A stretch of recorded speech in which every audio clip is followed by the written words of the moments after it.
పోయిన నేపథ్యంలో ఆ రకంగా ఈడీ దృష్టి సారించింది విచారణ అనేది కనిపిస్తోంది. ఏం చెప్తారు శ్రీలీల గారు?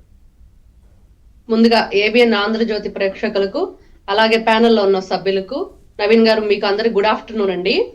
ఇక్కడ ఫస్ట్ చెప్పుకోవాల్సింది చెవిరెడ్డి భాస్కర్ రెడ్డి గారిని అరెస్ట్ చేసినప్పుడు ఆయన ఏదైతే చెవి కోసిన మేకలాగా అరిచారో, ఎన్ని రకాలుగా వీరంగాలు వేశారో, జడ్జి గారి ముందు ఏడ్చారో, ఒక వేషం కాదు నానా రకాలుగా ఎన్ని రకాల పగటి వేషాలు వేయాలో అన్ని రకాలు వేశాడు.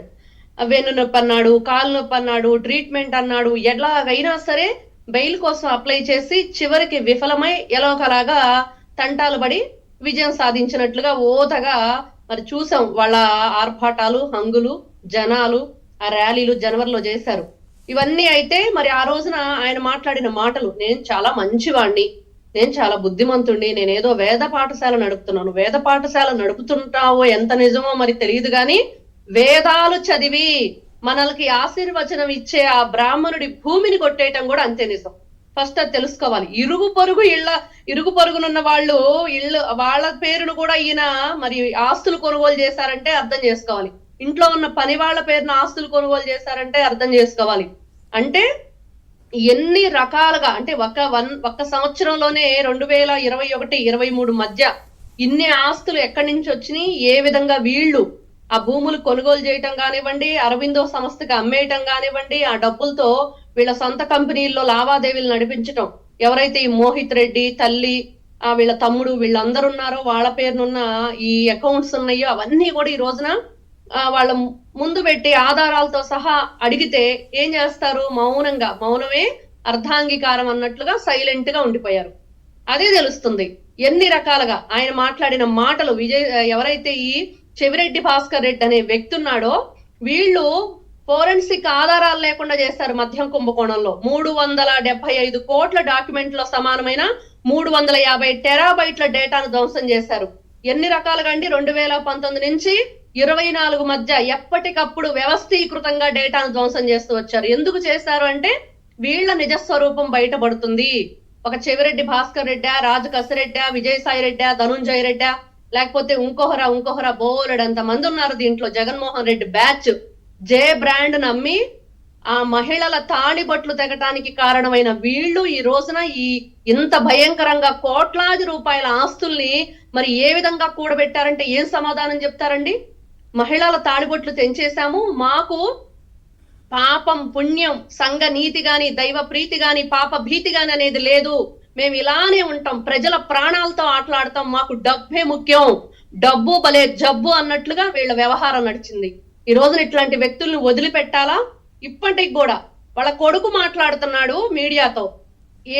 అంటే ఎలా ఉందంటే చెంప పగలగొడితే 32 పళ్ళు రాలేటట్లు కొట్టాలి అన్నంత కోపం వస్తుంది. ప్రజాస్వామ్యంలో ఉంటూ ప్రజల సొమ్ముని వీళ్ళు జలగల్లాగా లాగేసి వాళ్ళ రక్తాన్ని, వాళ్ళ ప్రాణాలు సైతం పోవటానికి కారణమయ్యి ఈ మద్యం కుంభకోణంలో ఎంత దారుణంగా వ్యవహరించారో తెలుసు. మరి ఈయనకి న్యాయస్థానం ఉంది, న్యాయాన్ని ఆశ్రయిస్తాము, మరి న్యాయమూర్తులు ఉన్నారని మాట్లాడుతుంటే ఎలా ఉందండి? ఆలోచించుకోవటానికి. అన్యాయం చేసి అక్రమాలు చేసి దారి దోపిడీ. ఈ రోజున మనం ఇంత దారుణంగా దోపిడీ చేసిన వాళ్ళని ఎక్కడా చూడలేదు. ఎన్నో రకాలు దొడ్డిదారులు అడ్డదారులు చూస్తాం. ఈ దోపిడీదారులు వీళ్ళ ఈ జే బ్యాచ్ కనిపెట్టారు. ఇంత దారుణంగా మాట్లాడుతూ ఇవన్నీ ఆరోపణలే అని అంటున్నారు. మరి ఈ రోజున ఈడీ ఏదైతే వాళ్ళ ఇంటి మీద సోదాలు జరిపించి ఏదైతే సిట్ నుంచి ఆధారాలు సేకరించి ఈ రోజున తండ్రి కొడుకులు ఇద్దరిని కూడా కూర్చోబెట్టి అడుగుతుంటే మరి ఎందుకు సమాధానం చెప్పట్లేదు? సమాధానం చెప్పాలి కదా చెవిరెడ్డి భాస్కర్ రెడ్డి గారు. ఎందుకు మిన్నకుండిపోయారు? ఎందుకు నీళ్లు నములుతున్నారు తండ్రి కొడుకులు ఇద్దరు అంటే? మరి నిజాలు అవే. ఇక్కడ కళ్ళకు కట్టినట్లుగా వీళ్ళందరూ అంతేనండి. ఈ రోజున చూస్తున్నాం ఈ జే బ్యాచ్ ఏదైతే హత్యలు చేశారో, డోర్ డెలివరీ ఇచ్చారో, మద్యం కుంభకోణం చేశారో, ఎన్ని రకాలుగా వీళ్ళు చేసిన పాపాలు ఉన్నాయో అవి ముందు పెట్టి పోలీసులు ఇదిగో దీనికి మరి మీరేం సమాధానం చెప్తారు అని అంటే వాళ్ళు ఏం చెప్తారంటే మీకు అన్ని తెలిస్తే నన్ను ఎందుకు అడగటం అని ఒకరు, మరి అవన్నీ ఎవరో చేసి మా మీద వేస్తున్నారని ఇంకొకరు, మాకు సంబంధం లేదా అంటే వాళ్ళు ఇష్టానుసారంగా నోటికి ఏ సమాధానం వస్తే ఆ సమాధానం చెప్తారు తప్పించి మేము ఎందుకు చేసామని ఒప్పుకుంటారండి వాళ్ళు? నేను దొంగనని ఒప్పుకోడు కదా. ఈ రోజున వీళ్ళు మాట్లాడే మాటలు, చేసిన పనులు గతంలో ఇప్పుడు సాక్ష్యాధారాలతో సహా వీళ్ళ ముందు మనం చూసాం.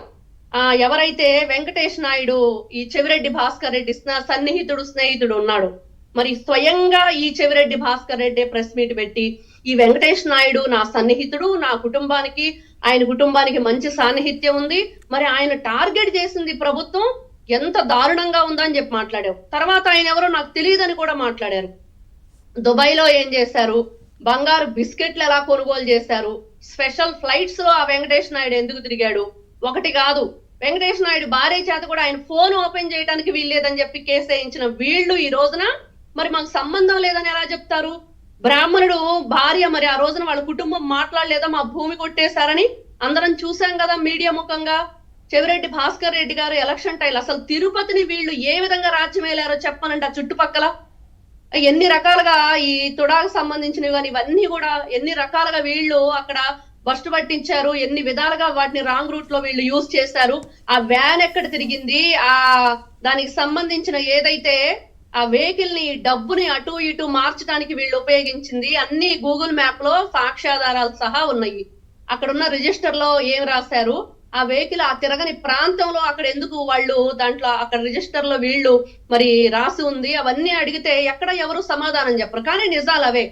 మనం చూసాం ఎలక్షన్ టైంలో కూడా గరికపాడు చెక్ పోస్ట్ దగ్గర ఎక్కడో ఒక 8 కోట్ల రూపాయలు ఎంతో దొరికినప్పుడు నాకేమీ సంబంధం లేదన్నాడు. 11 నెలల తర్వాత ప్రద్యుమ్న అనే ఒంగోలుకు సంబంధించిన వ్యక్తి చేత మరి ఇతను కేసు వేయించి మరి అది నేను క్లెయిమ్ చేసుకోవాలి నా అమౌంట్ అంటే మరి అప్పుడే